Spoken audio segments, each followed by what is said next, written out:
out here in my shop, got my 10-meter pistol range set up. I thought I would talk about basically an air gun that started this channel.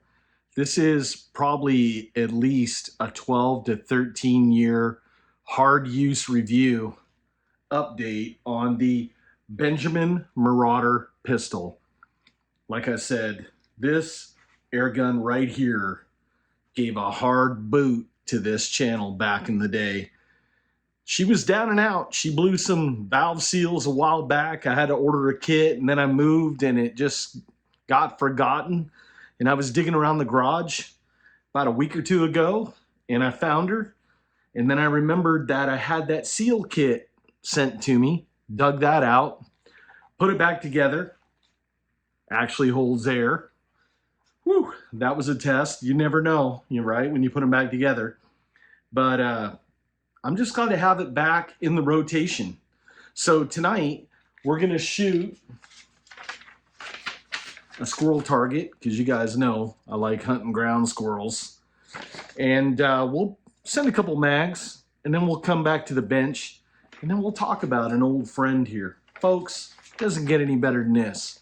Old friends, sending some lead down range. You're here with me. The video starts now. We got the target cam set up. Tonight we're shooting the good old Crosman Premier Hollow Points to 14.6 grain. These are pretty much the go-to pellet here on the channel. I know now that Gammo owns Crosman and they outsource a lot of this stuff. I'm keeping my fingers crossed that the quality stays the same. I don't know if the quality will get better, but I'm hoping that it at least stays the same because they're pretty good pellets. So without further ado, let's send some down range. Let's get it started. So I'm gonna go for the cranium. That's a 10 score. Nice. And I'm running a Donnie FL Tonto. Just tames the beast because it can get a little barky in here.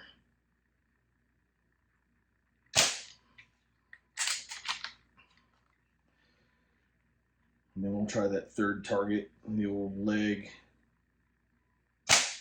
Ooh. All right, we're going back to the top of the key.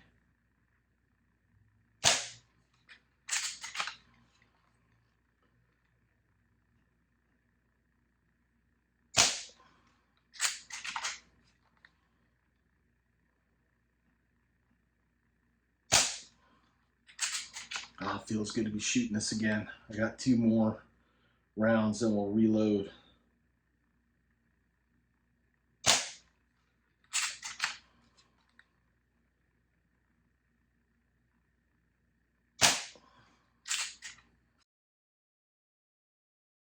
All right, teacher's gonna grade the paper. My bonus ones, well, I wouldn't call that a 10. That's a hard 5. And then a 10. I had the tear out. We got to be Boy Scouts here and grade it right. But as far as at the top of the key, no problem at all. Midsection, all 10s. And then that lower quadrant, it's just getting the job done. And that's at 10 meters, folks. So if you're out in the woods playing around, I mean, it's going to do the job. You know, talking about this old Marauder pistol is kind of like talking about an old friend. And this air pistol and I have been on a ton of adventures together. Through the brush, through the mud, through bad weather, snowstorms and stuff up in the Mount Laguna region. And it's always come through. And then a couple years ago, she just started leaking air. But I mean, at that point, I had sent thousands of rounds through this air gun.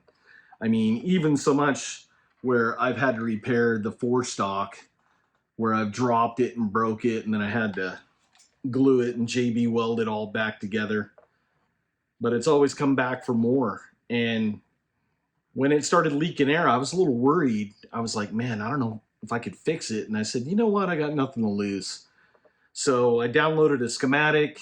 I ordered an O-ring kit, full replacement kit. I didn't go crazy town and replace all the O-rings. I didn't need to, but I definitely replaced the O-rings like up where the fill valve is. And then the actual valve, I replaced all the O-rings there. And then put the manometer back in. It was leaking a little bit. I bought a new one, and then I put some Teflon tape on it, and that stopped that leak. But still shooting good, and I have not cleaned this barrel in over 12 years. It's just been like a truck gun, just a go-to. So it's like a Timex, man. It's just taking a licking, but keep on ticking. Now, for a lot of years, I put a scope on this, and I was using it as a carbine with a stock, which made it real nice. But I wanted to make this a backpack gun. So I had a bunch of red dots. I threw an old red dot that I had on there. It's an 11 millimeter rail, so you have to buy one of those Weaver rail adapters that are spring actuated that will go over, and they work really good. I use them on 90% of my air guns that all have the 11 millimeter rail. But it holds it nice and secure. And as you can see, it's still shooting good, even just with the old Crossman Premier hollow points. I mean, you can't beat them. But like I said, I hope the quality doesn't change. I know some folks are reporting back on the 177s that they've changed quite a bit, and they're also a couple grains lighter. I don't know if that's going to affect the performance of them. We'll have to wait and see. But for me, this has been a go-to pellet for a lot of different air guns of mine, and it seems to like average out pretty good. Yeah, every once in a while I may get a flyer, but you get that anyway with some of the pellets that we use.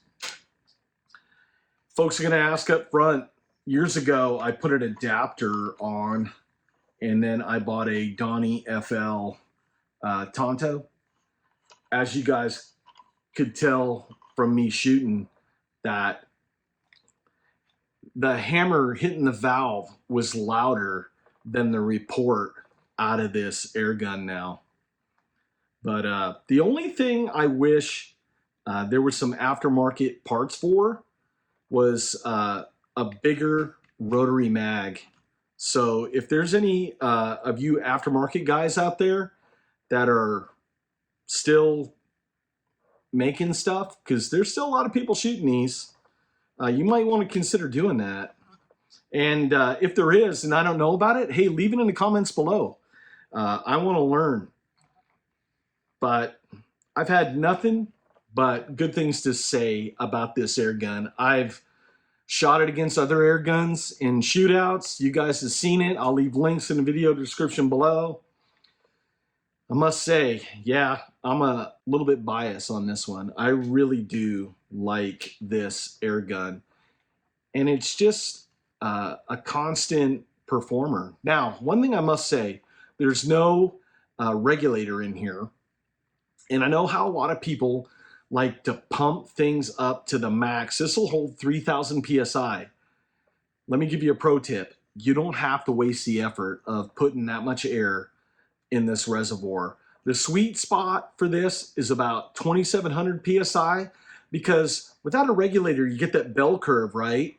So the more air I put in here, it actually shoots slower. It'll shoot in the mid 500 range. And then once I get past 2,700, she starts coming down a little bit. Between 2,700 and about 2,100, we're in that nice sweet spot that's about 602 to 612, and it gives me about 12 foot-pounds of energy. Like I said, that's enough to humanely dispatch cottontails, jackrabbits, and ground squirrels.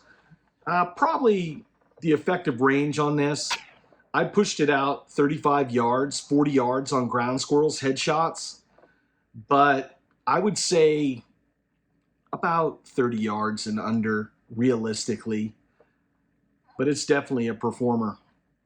Folks, I want to thank you for taking this trip down memory lane with me. I like sharing stuff like this, and that's what Airguns is all about. It's about the experiences. Every time I grab this, I think about an adventure that I've been on with this airgun, and it always brings a smile to my face. So, in my effort to make airguns fun again, this is John with the Wingman 115 channel. Thank you for watching, and as I always say, get out and use your gear, and I'll see you on the next video. Take care, folks.